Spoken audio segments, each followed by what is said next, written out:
Welcome to A Voice and Beyond, all the way from Charlotte, North Carolina.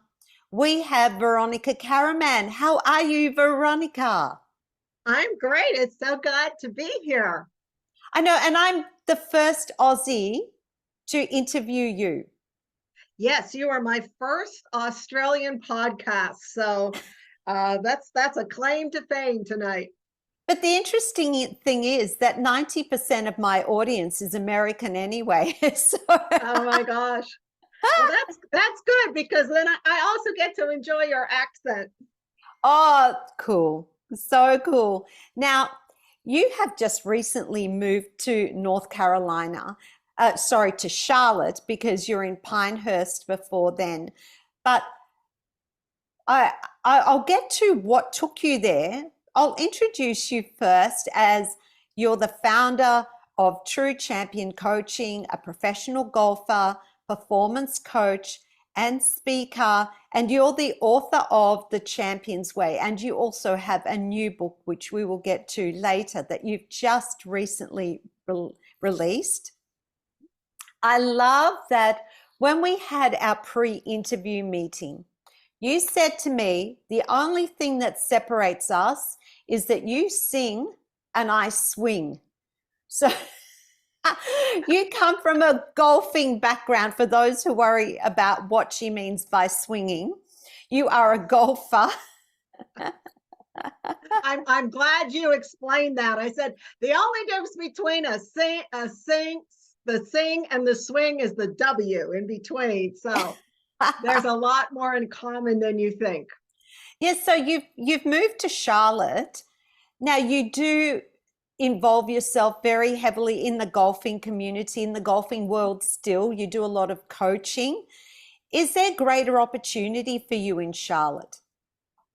Yeah, I think there is. Charlotte's a much larger city, but it's interesting because although most of my performance coaching I've honed in the golfing world, I'm finding that really the principles and the system of the champion's way is applicable to anybody setting and achieving personal goals. And of course, when you apply that to sports, sports is very actionable and implementable with results. But whether it's singing or, like we said, swinging, or just somebody, setting out to want to live their best life, to have a framework of thought, because most people don't have the railroad tracks, I call it, the four champion zones, to really think about, how do I create success from the start?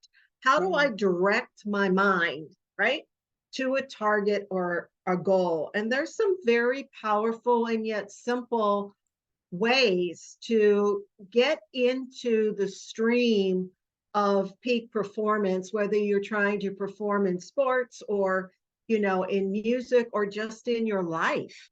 And Yes. I find that now, being in my senior years, I still want to have a very active, full, vibrant life. And yet, as you start getting in your 60s and things start slowing down, and you've got to be able to look at the season that you're in and say, how can I create the best version of myself and my life?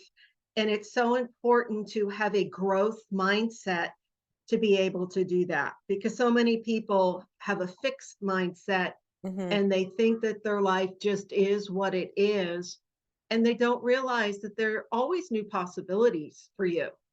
And I think one of the most profound images, we both like outdoors and nature, is that in the last place I was living, there was a rose bush outside my living room window. And I would look out at that rose bush every single day.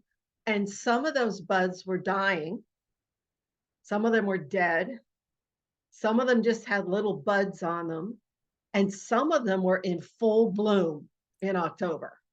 And it just reminds me that there's always something that's blooming in our lives. That's it. And also, too, there's always a different season that we're going through in our lives, I believe. And And to have the 100%, awareness of what that season is. Yeah, 100%, and acknowledging it and moving through the season with grace.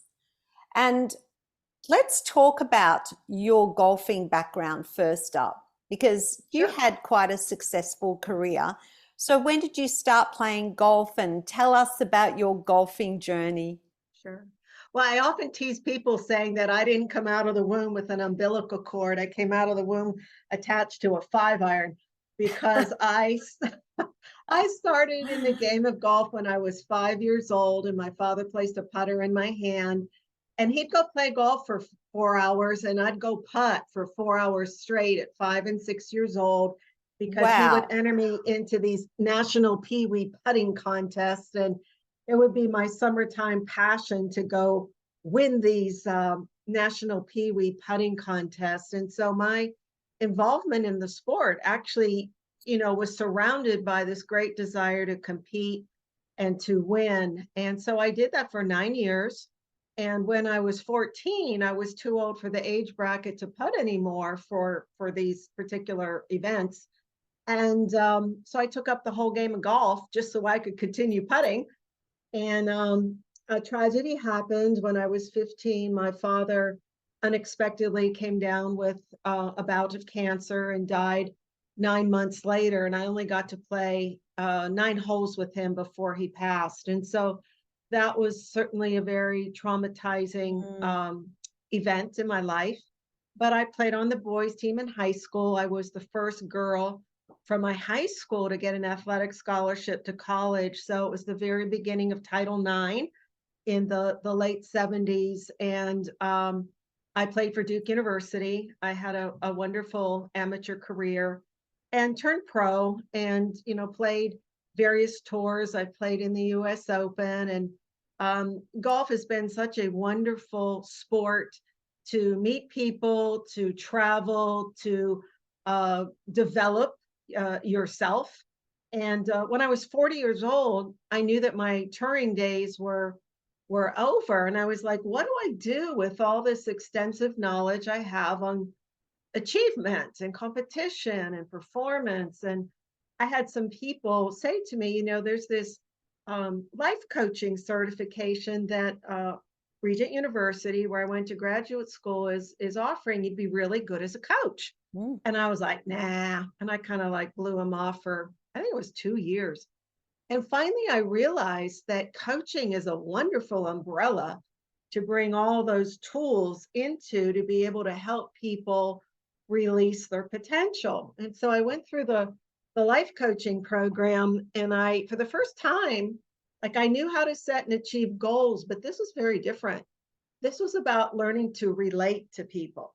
These were relational tools of listening, asking powerful questions, helping people to take personal responsibility. And so, as a result of that training, I decided to combine the performance piece and the relational piece into a holistic system for peak performance, which I've called the Champion's Way.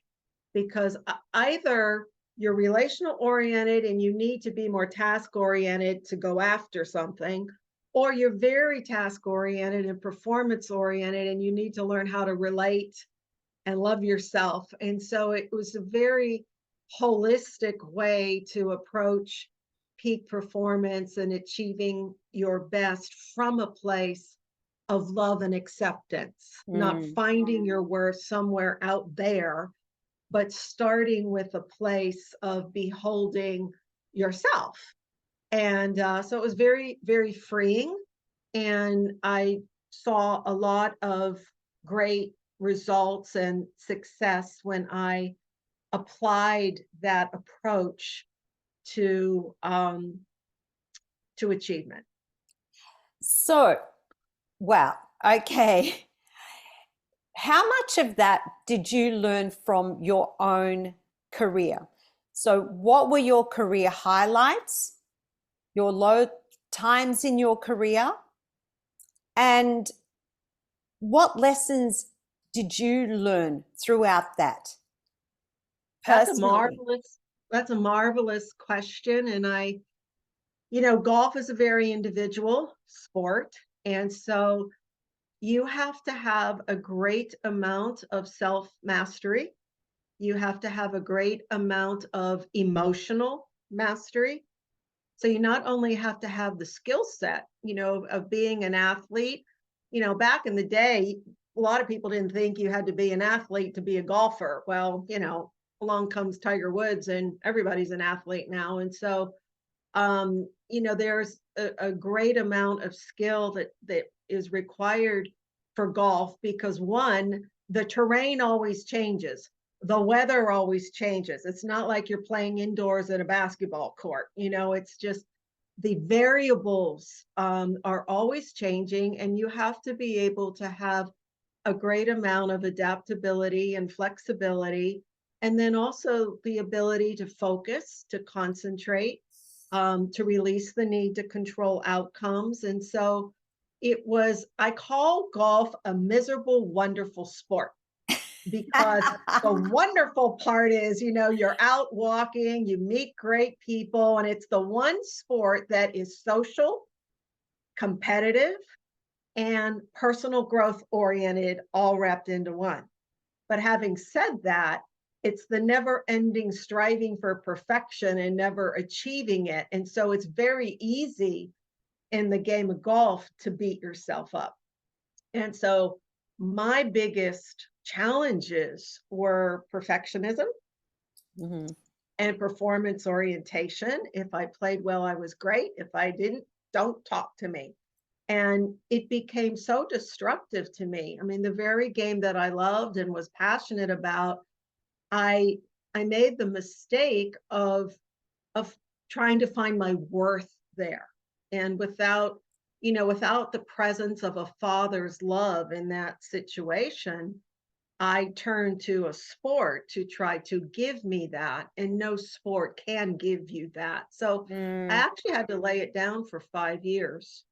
And that's when I went off to graduate school, and I was able to come to the realization in that time that my worth had nothing to do with my score, but that I had a God that loved me unconditionally. And after that experience, I decided to go back out on the golf tour and attempt to conquer that thing which had almost conquered me. And so I learned to play from what I call a loved state. I learned to play free emotionally, where I didn't have the need to control outcomes, but I could fully invest myself in the game. And so the very act of performance became so much more of an enjoyable experience because I could separate my performance from my worth. And that is what I'm about, teaching other players and performers that you are not your score. You have a score.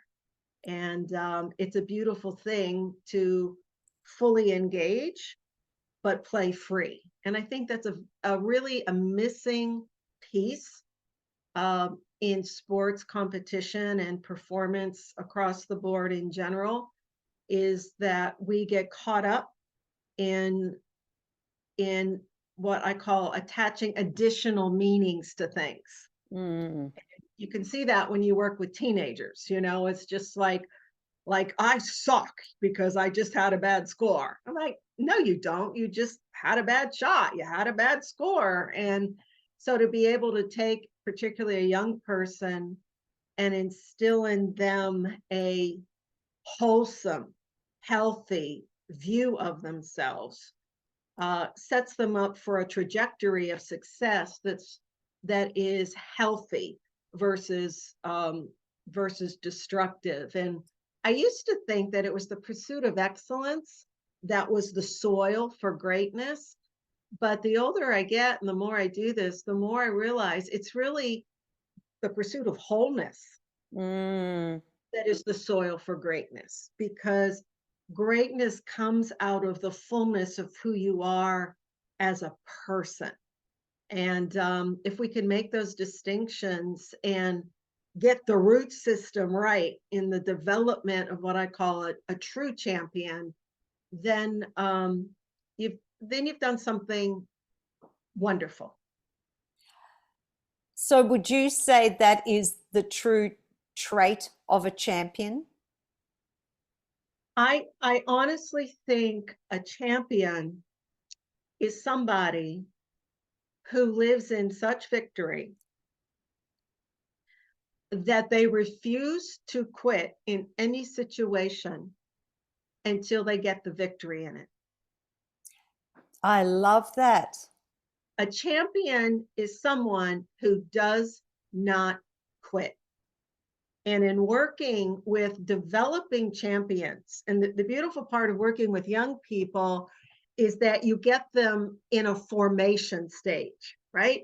So their minds have yet to be molded, their spirits are yet to be shaped. And so you get to shape things. And so when they're out on the golf course, and let's just say they really screw up and then they blow up and then they quit, you get to see patterns with with what goes on in the psyche and the spirit of a competitor. And the number one thing, if I was to take a young person and let's just say the very beginning of say, I want to be a champion, the very first mindset I will instill with them, champions don't quit. I don't ever want to see you quit out there. From the moment you step on the first tee till the moment you finish that final putt, I want to see fight. I don't ever want to see you moping, quitting, giving up. You're in the game 100%. You instill Yeah. that in someone, you are off and running in what I call they're in their champometer. They've gone up. The Yes. other thing that I always say, and this is actually module 1 in the Champions Way, I don't define champion based on a trophy or a score. It's on who you are. So there's 2 distinguishing features of a champion. One is superior passion. The other is superior focus. So you think about, I think everybody could relate to the image of Tiger Woods staring over a 100%. putt. You know what I'm saying? Like the eyes of the Yes. tiger, superior passion, a superior focus, but then superior passion. And so anytime you can open up somebody's mind to a new possibility, what does that open up? Passion, but then help them take dead aim on a target at the same time. Focus. So passion, focus, you do that concurrently or together, you've moved them up in their champometer. So I'll give you an example. I was talking to a player's grandfather the other day. This is how my mind works because I'm always observing. His wife died a couple years ago, and like the members of his Sunday school are dwindling. And he would sit in the car for 4 hours while I took his grandson out on the golf course. So I came back and I was just like, well, why don't you go into the clubhouse? Why don't you go shopping? Why? Like he literally sat in the car for 4 hours. And and when I got done talking to him, I realized that his world had gotten really small and he had lost a lot of passion for life. But in his mind, he said, it's just the way life is. It's just life. So he had, that's almost like a throw in the towel, defeatist attitude. Well, it's a fixed mindset. And so what he doesn't know or what his mind isn't open up to, like a new possibility, right? His mind, he couldn't open up his mind to a new possibility that there's still more life out there for him. So I'm like, okay, I'm coaching the grandson, but I got to work on the grandfather at the same time to say, hey, what you need is a buddy. What you need is a lady companion. You know what I'm saying? Like, so I always believe that if you can open up someone's mind to a new possibility and they can create some fresh passion, and then you help them focus, on a goal within that, then you are bringing out their champion potential. And it doesn't matter if it's in sports or life or business or whatever. Well, I can definitely relate all of that to singing and my teaching studio and my teaching philosophies, because I think first up that I love working with students that who are fearless, that don't give up. And for those that aren't, they don't have that to start with. It's working out why they've got these boundaries and these limitations and these walls and these mindsets around their abilities. Mhm. And so it's always for me, it's creating a space of playfulness where they can allow themselves to explore their full potential in a non-judgmental way. They have to learn to get out of their own way. And if something doesn't go the way that they planned or wanted it to, that's okay. Learn to fail better and learn from that. I Every, always yes. I always say, if you're gonna shoot 100, do it with gusto, baby. Yeah, I say now own it. You've just done it. Now, what I want you to do is to own it. Go for it. And I say, how can I fix something unless you put it out there? You know, let's just put it out there. Let's just see what happens. Let's just roll the dice and then work from with it from there. But let's be fearless. Let's not put limitations on your capabilities here. I think you'd make a great golf instructor, Marissa. Oh. You know, it's like I think you bring out some really incredible points. Number one, where does fear come from? Fear comes from the need to control outcomes. Mm-hmm. If you don't have the need to control outcomes in golf, you just set up to the shot and you whack it. Wherever the ball lands is where it lands. And then you go hit it again. You don't judge the shot while you're in the shot. All you can do is align to the target, hit it, it lands where it lands. So it's the same thing. And then, the other piece of that is, like you said, it's the concept I call playing free, is is that when you allow yourself to do that, this is the point I wanted to make. Yes. You can't take a person from where they're not. You can only take a person from where they're at. So I don't care 100%. where the starting point is, but Mm-hmm. you have to define and identify what the starting point is, right? Because Yes. then how do you know how to build a skill or something if you can't identify? So to help a person in a safe emotional place, like you said, just put it out there and then not judge the outcome, but simply identify and evaluate, then you can build from that place. Exactly. Exactly. And with singers, when you're working with singers, and this is where I'm seeing all the parallels here, they are constantly in their heads. They are listening to every sound that they're making. Their inner critic is on Mhm. steroids. I love that term. And I say in my training, and this is so great, and I think we mentioned this before, there are three voices talking to us all the time. The inner critic, which you mentioned, is the one that points down at you, that says why you can't. It judges you, it puts you down, it shuts you up. The inner coach, the coach that opens up your mind to a new possibility. For instance, I wonder where I could go if I could get Dr. Marissa's help with my voice, with my, you open up your mind to a new possibility. And then the third voice, which I call the champion voice.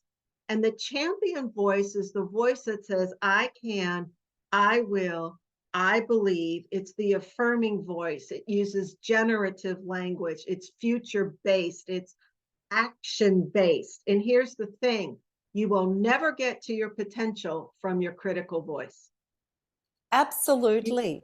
you'll only get to your potential from your champion voice.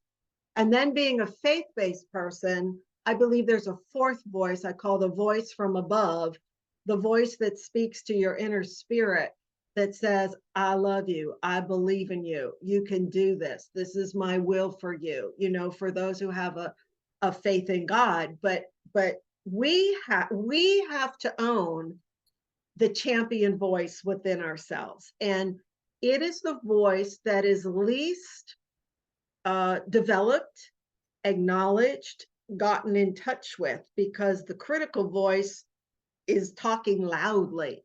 And I think that's why it's so important to, what I say, get still and to allow the inner critic to subside so that you can get in touch with your own thoughts and choose the thoughts you want to think about yourself. So I actually have an exercise in my coaching where we identify what the critical voices are, and we spell them out just like it's talking to us, like you suck, like the game's over, like to write it down, because most people aren't in touch with their own thoughts from a non-judgmental observational place. Yes. And then we actually write down the opposite voice, like I suck, I just had a bad shot, I'm a champion in the making. And then we begin to intentionally declare and speak the champion voice. And it's just as much a practice as the skill part is. So you practice your swing, you practice your skills in singing, like that's the physical part. But then there's the mental part of that, developing that confidence.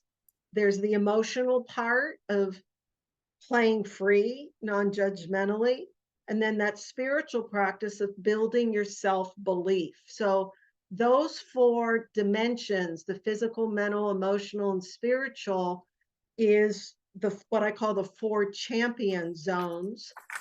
And that, Which yeah, I have here yeah. and I have filled out also. And yeah, let me get to that in a second. That peak performance happens from a place of being fully engaged. So to be fully engaged is to be physically energized, mentally focused, emotionally connected, and spiritually aligned. So in that champion zone sheet that you have, you're laying out 4 railroad tracks.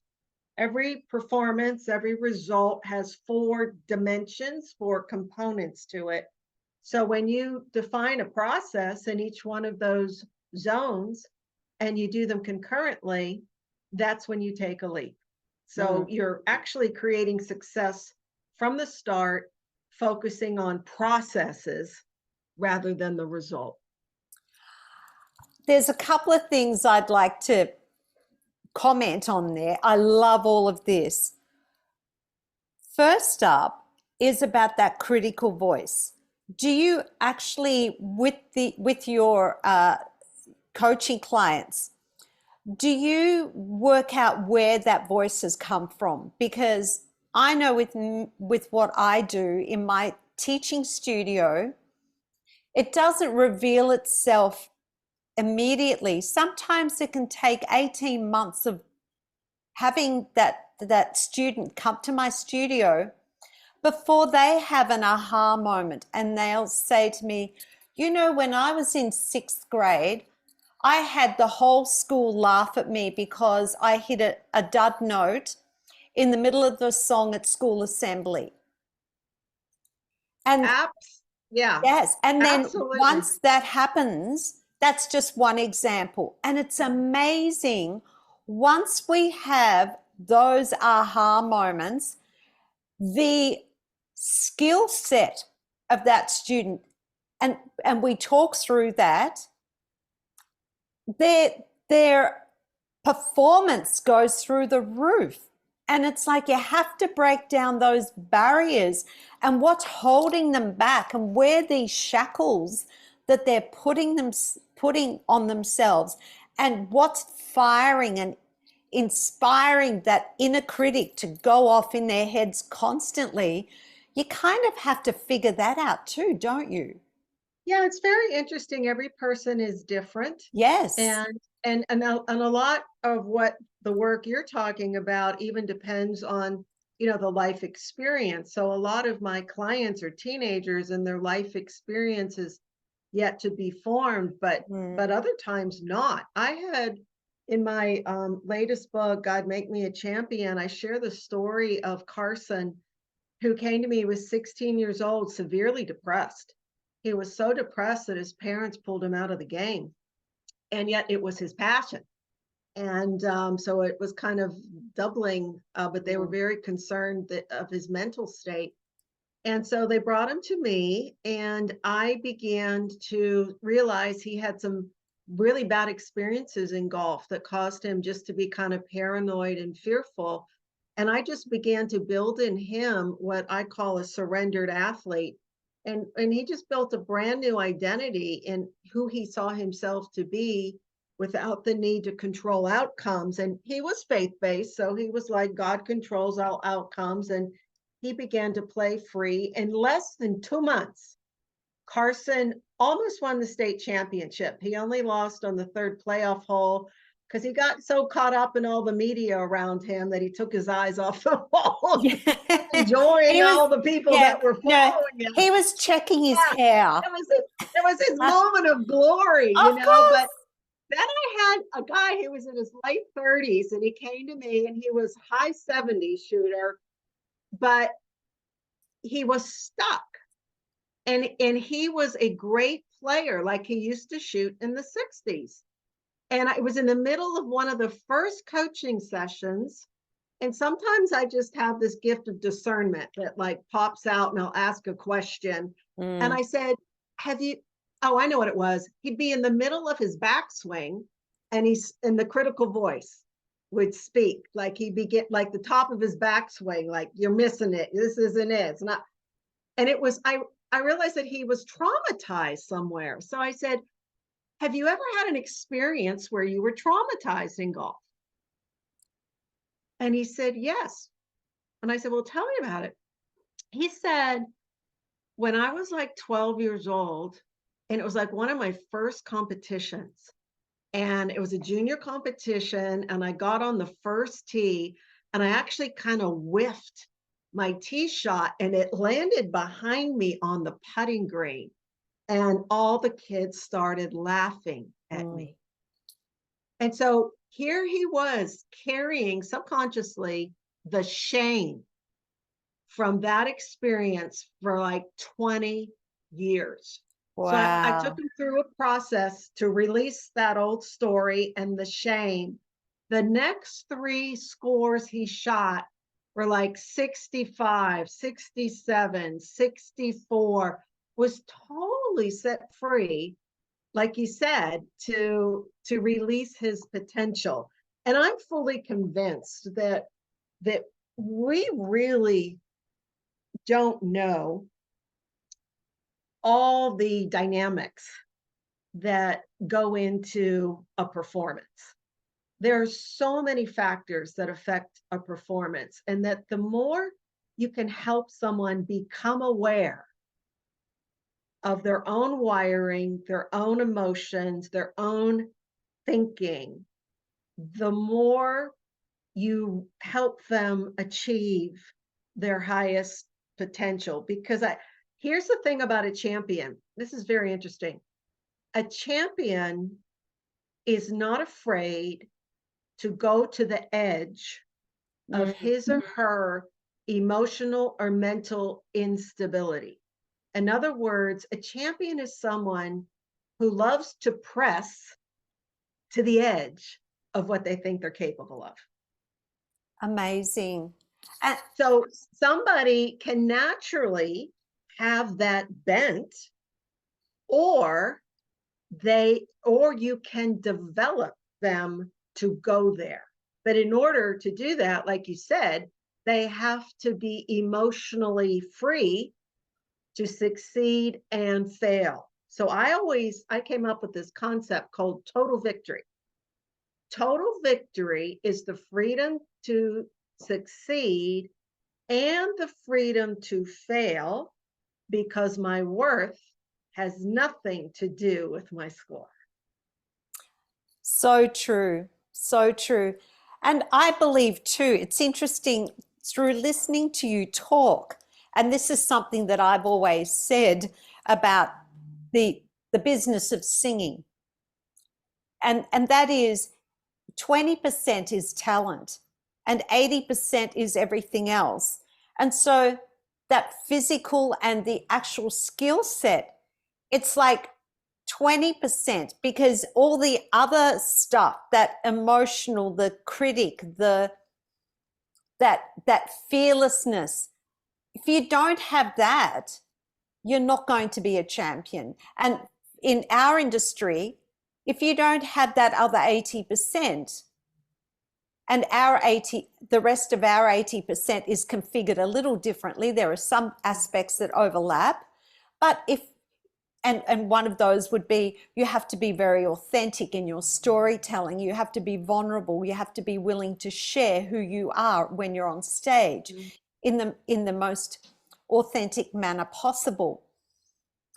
So, and there's all the other, there's, getting out of your own way, but it is like your talent is 20%, and you can't develop that talent, or you can't be successful if you don't have all the other attributes. You're exactly right. And I think the release, I love the term, is like helping to release the inner champion in someone. Like that's my passion in life. And what I've realized is that you don't really get to that place, that authentic place that you're talking about, when you are so focused on the mechanics of Yes. your talent. It's not until you let go of the need to be perfect that you're able to focus on the game. And Yes. so, like, I had a young boy, Charles. He was 14 years old, and he came to me and he wanted to improve, and he was shooting high 70s. And I said, Charles, what's the first thing you do when you enter a tournament? He goes, well, I go find out what my tee time is and who my playing partners are, and then I go online and I research them. I was like, boy, I'm gonna smack you upside your head. I said, if your focus is over there, guess where it's not? Mm, It's not right here. I mm. said, why don't you be the bar? Why don't you be the standard? Why don't you be the one the others look up to? And all of a sudden, this light bulb came on in his head that he could be the star. And so we began to write down all these identity statements on what were true about him and his belief system. I call it connecting the head and the heart. So he was congruent with why he deserved to be the bar, why he deserved to be in the champion circle.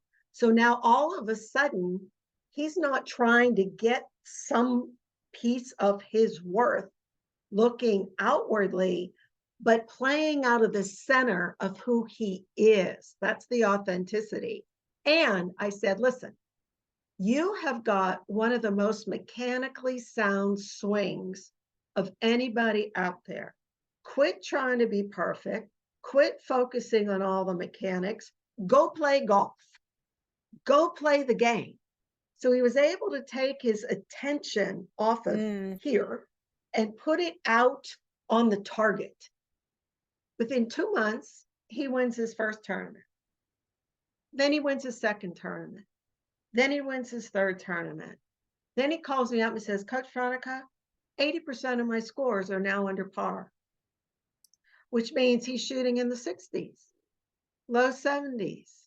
And all he did was possess his own self-belief and Yes. let go of all the mechanical focus, and just was free to play the game. He freed himself. Stop comparing yourself to other people. That's why before a performance, I always advise my students to go and have some quiet time on their own and focus on themselves. Move away from everybody, have space and quiet, and just reflect on who they are, and then get on stage and trust that they've got the mechanics, or what we say, the technique is instilled in them. It's muscle memory, and it's going to be there like a reliable friend. It will show up, and they don't need to think about it.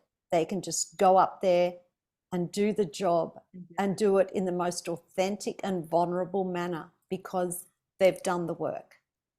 That's beautiful. And I always say to my players, you don't play from score, you play from spirit. And that's what you're saying. It's like it's yes, you have to have the mechanics, but that's not the source of your song. It's not the source of your swing. Your spirit is. And you have to release that through the structure. Because it's interesting. People say, your swing looks so easy, right? But what they don't realize, it only looks easy because the golf swing, as I'm sure singing is a matter of both structure and motion. So there are positions to the golf swing. There's address, takeaway, top of your swing, impact, follow through.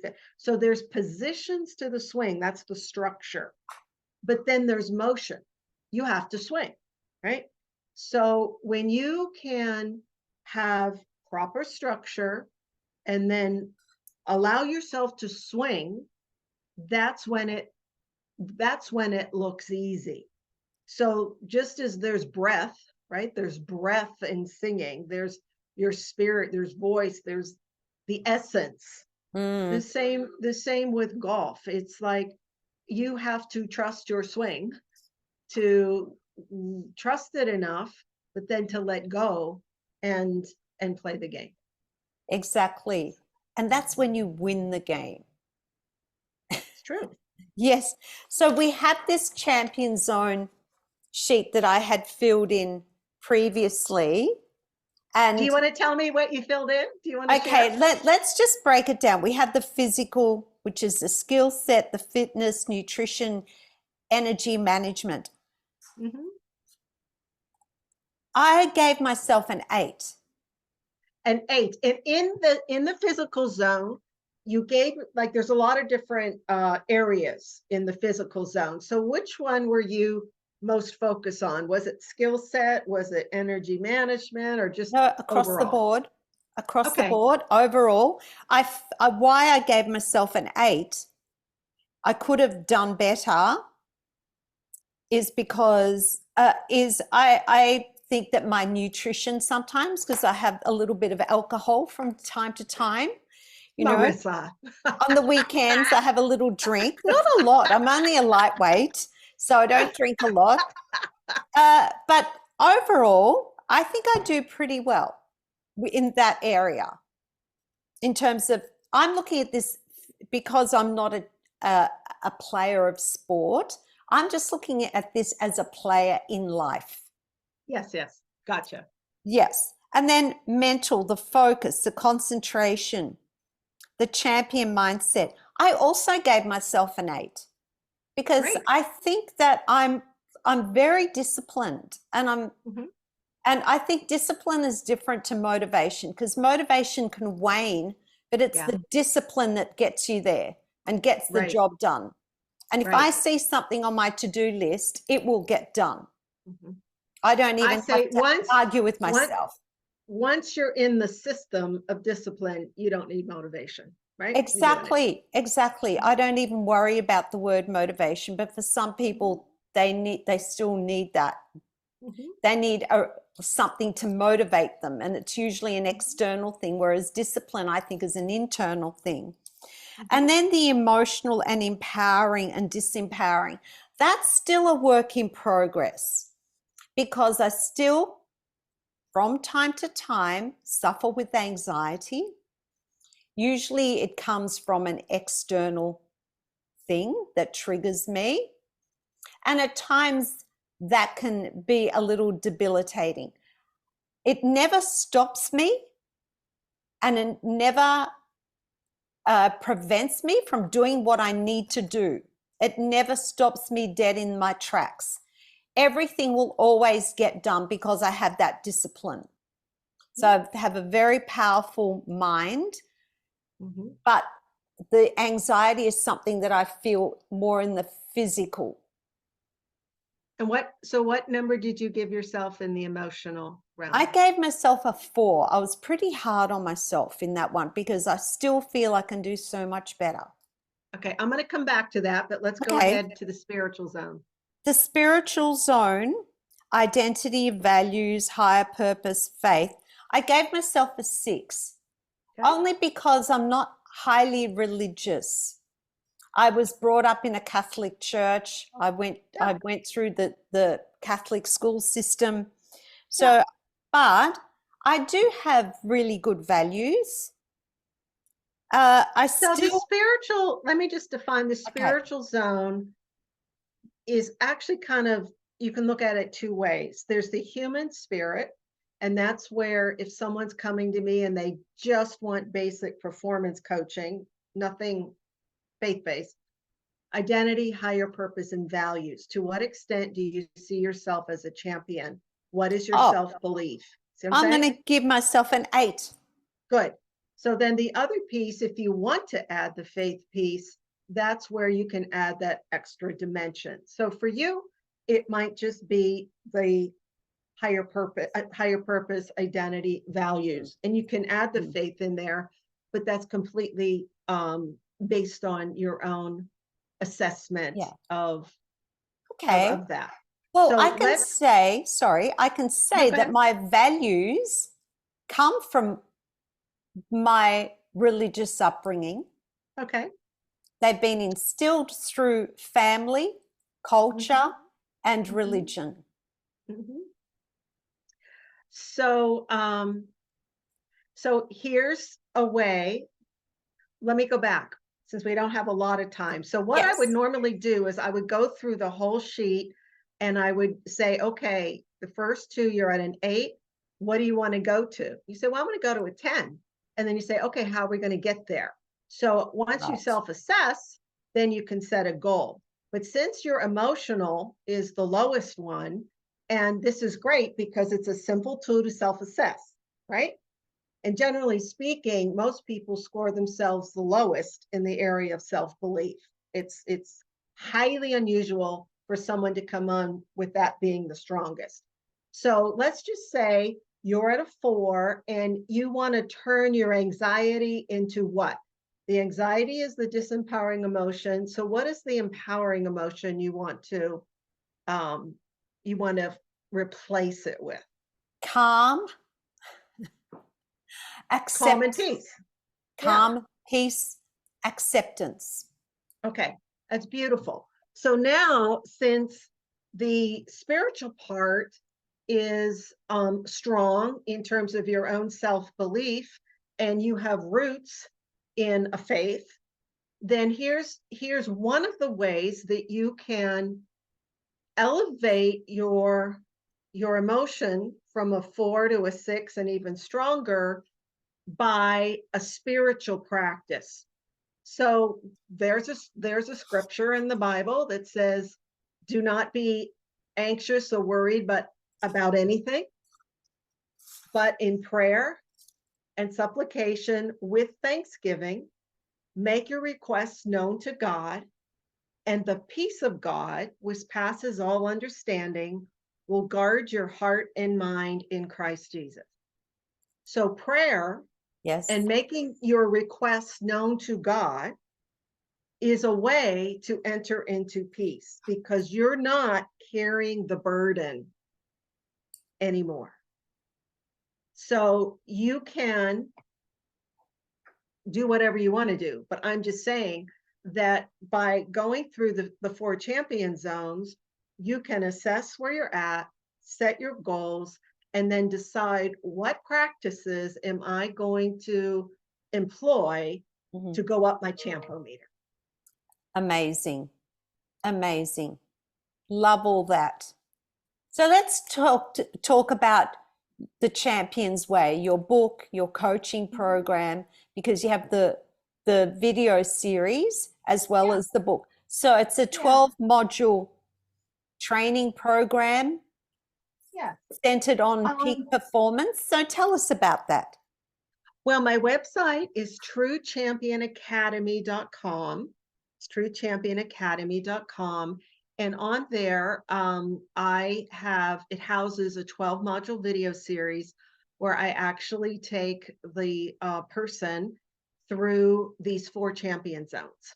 And I go into depth as to what those are, show you how to put them together, and show you how peak performance happens and create that framework of thought.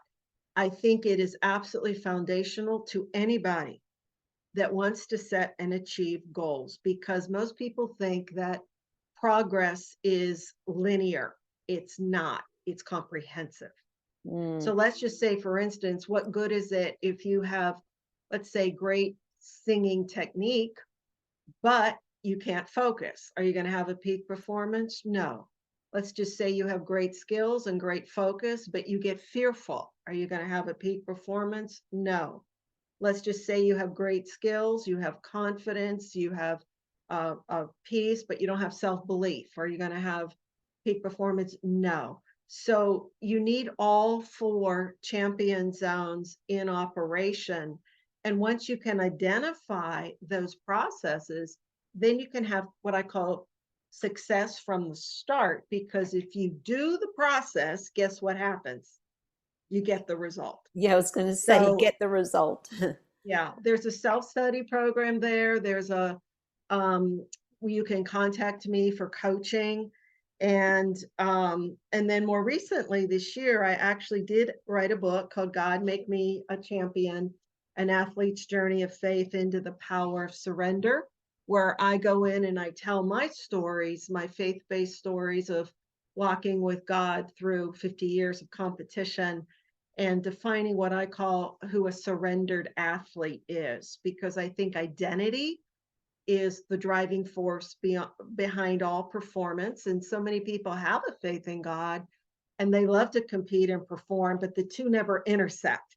They haven't learned how to activate their faith in the area of performance. And so that's really been my life's journey and training, is hooking people up into the fullness of their power to release their potential. And that book is available on Amazon. And if somebody is listening here in the United States, would love to come speak to your group or your school or whatever, or talk to you about personal coaching, because all of this has kind of come in full bloom. It's something that I've done for so long. It's just a place of mastery for me. And I was really delighted that I recently just got to help an athletic director of a high school to implement this training into his girls volleyball team.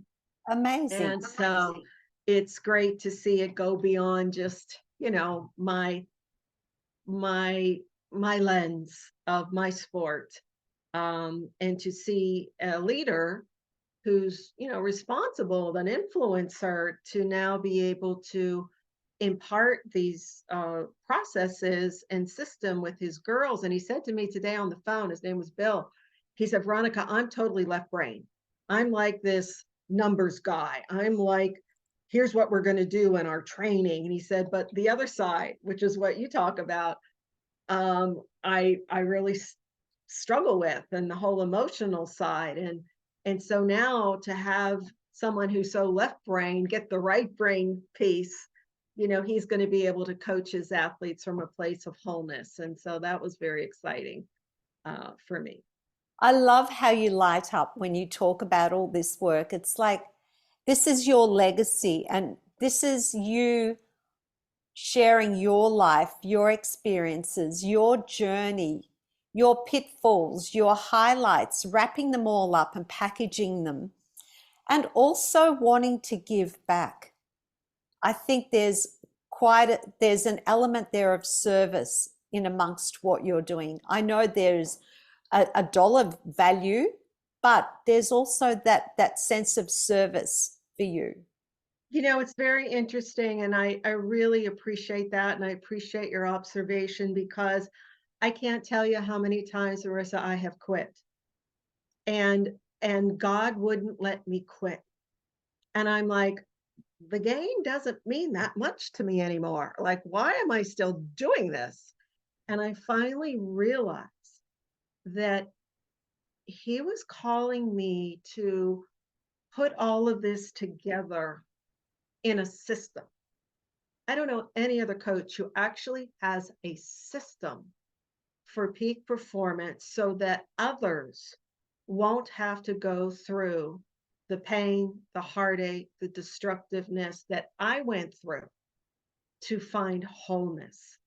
And the greatest joy in my life was coming to know the love of the Father in the absence of my earthly father in my game, because the title of that book was actually the cry of my heart. It was a prayer when this sport became so destructive to me that I decided to give it up. And I remember getting down on my knees and crying out to God and saying, God, I will do anything for you, but make me a champion first. And with that, I gave up my sport. I gave up everything I knew myself to be. I think I was 21 years old, and I wanted to be a genuine Christian. I didn't think I could serve God and play golf. And I later found out that God was less religious than I was. He just wanted me to be free. And Amazing. so to be able to impart these truths to people so they can play free. They can know it's just a game. They can know it's just an expression of talent. It's not who they are, brings meaning to my life, especially if you can instill these things in a young person and create a crack free, I don't mean drug free, I mean Yes. destructive free, whole person. That's like sending a rocket out into the universe that's full of potential and will have a much greater chance of succeeding without all the pitfalls that I had to go through. And if that's my legacy, then that will be good enough. That's amazing. That's beautiful. Love that, Veronica. And You're a I have shining to light. say, I wish I could sing. I can remember I'd be driving down the road to a golf tournament, and I might have 10 hours to drive, and I turned my little car into this like this little worship center because it was just me and my music, you know. And I never was able to really learn to sing on key, and I thought, well, I can't sing, but I can swing, so I'm You only can, a W away. well, if you want singing lessons, you know where to find me. We can do some online ones. How's that for a Hey, deal? you'll have to come to the States. I'll give you a golf lesson. You can give me a Oh, uh, okay. I'll hey, learn to I will. swing and you Yeah, learn to listen. sing. Here's my one song, and this happened at a tournament a couple years ago. It was a senior championship. I was leading by like, I don't know, it was either 3 or 5 shots after the first day, but I was staying at this hotel that was right on the interstate. And man, I couldn't sleep worth a wink that night with all the cars going by.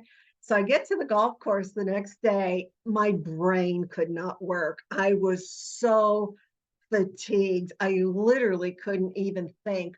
I actually had an 11 on a hole. I end up losing the championship by 10 shots. Oh, I'm walking off the 18th green, and this little song comes flying out of my mouth. It's just a score and nothing more.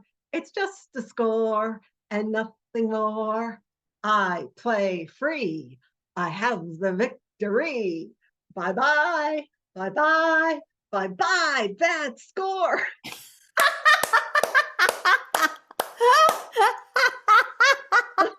And I was like, oh my gosh, I can't believe that. I have total victory. Victory in winning, victory in defeat, because the defeat came sliding right off my spirit. Like I Yes, didn't internalize it. yes. And I thought I was actually able to be grateful because there was a work completed in me that had that happened 10 years ago, 20 years ago, I probably would have gone and done something very destructive. But to see the work of God in my life to where I became whole on the inside so that I could fully give myself to a performance or a Mm. competition, but be free in it, um, is a beautiful testimony of the love of God, because that didn't come from me. That came from my Heavenly Father, who loves us and will enter into the game of each of our lives in an intimate level, and will go to no expense to prove that we have divine worth and there's a personal God who loves us. So that's my story, and It's it's been amazing. a But beautiful thing to share. but you know what? There's What? one element you've left out of all of this. What's What that? you just said is willingness. Yeah. You have to be willing, whether it's God, whether it's whatever practice. No, no one, no divine spirit, no body, no healer, no anyone can heal you or help you unless you're willing. So I think you need to give yourself a bit of credit there too, Veronica.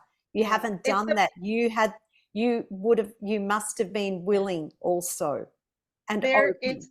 it's the power of partnership, and it's the power of surrender.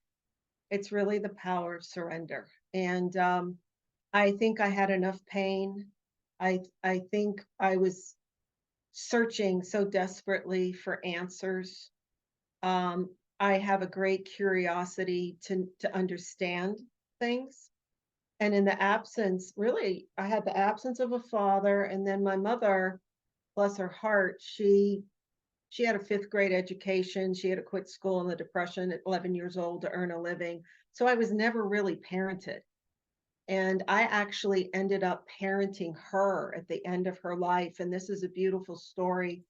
At 85 years old, she was given 6 months to live with a terminal heart condition. And we were emotionally estranged for really much my whole life. I knew we loved one another, but there was no connection. Mm, And I couldn't bear the thought of my mom dying and my not really knowing her.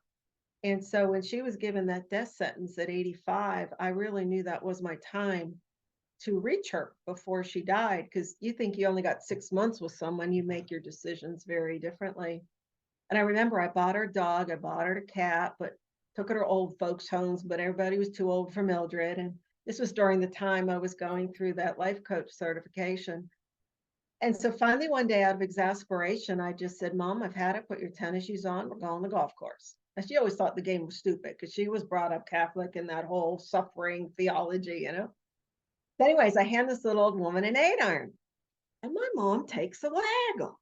And I was like, Mom, where did you get that waggle? I don't waggle the club. She goes, oh, that's how Tiger Woods does it. I said, you're watching too much Tiger Woods. So she takes a big old backswing, swings down, and pops that 8 iron almost 100 yards on her first try. oh my I gosh. said, Mom, I thought I got it from Dad, like 40 years later. Anyways, by the third ball, my mom lit up with fresh fire in her eyes. She was like, put another ball down. And that started my mother's golf career at 85. At 88, I helped her start a house cleaning business. She had her first paid modeling shoot. At 89, she started public speaking. At 90, I told her it was time for her first golf tournament. So I organized the first Grandma Open and brought together the generations. And at 91, that woman died, my best friend, and went out. Oh, amazing. Oh, what a I wrote beautiful I wrote a story. book about it called My Shot of Joy, A Miraculous Journey of Redeeming a Lost Mother-Daughter Relationship. And you can get it on Amazon, but it's a beautiful story, and especially around the holidays, when we're with family and we're with Uncle Bobo Mm. Head or whatever, and Yeah. it He goes tells into the the bad journey. he tells the bad jokes and wears the worst jumper. Yeah. But it goes in the book. I outline how to make a fresh connection with someone, because like golf is just one authentic connection with the ball plus another. So I show people how to set up what I call a shot of joy and Mm, make one authentic connection with another person. So um, that's that's all about brilliant. all I got to say. Well, you know what? You don't have to say another thing. You've said plenty, and I say that with love and appreciation. You've My shared pleasure. so much of yourself, and you've been very candid and vulnerable, and I truly appreciate listening to you and what you've had to say, and our listeners are going to be in for such a treat. So I just want to finish up by saying too that all the links to all your work are going to be shared via the show notes. So we'll make sure that the links are there to your coaching program, your books, all your books, to your website. And if anyone wants to connect with you, they can find you through those links in the show notes. And look, I just wish you the very best. And Thank you. your clients are very lucky to have you. Thank That's you so all I much. can say. And I'm very fortunate to have met you, and I truly wish you all the very best in the future. Keep doing what Well, you're we're gonna have to tee it up on the golf course because I want that singing lesson. doing. Well, you know what? Never say never. I'm actually going to California in February. I'm spending 3 weeks in California. Wow. And a couple of the people that I'm hanging out with, the people I've met through the podcast. So you never know. Wow. So if I'm ever on the East Coast, Yeah. which Look me may up. not be next year, but never say never. This point of time, I'm doing West Coast and I'm going to Europe, but let's Well, never say never. How's there that you for a go. Well, deal? thank you so much. It's been a joy to be with you. Thank you. Best wishes to you, Veronica. Thank you. Bye.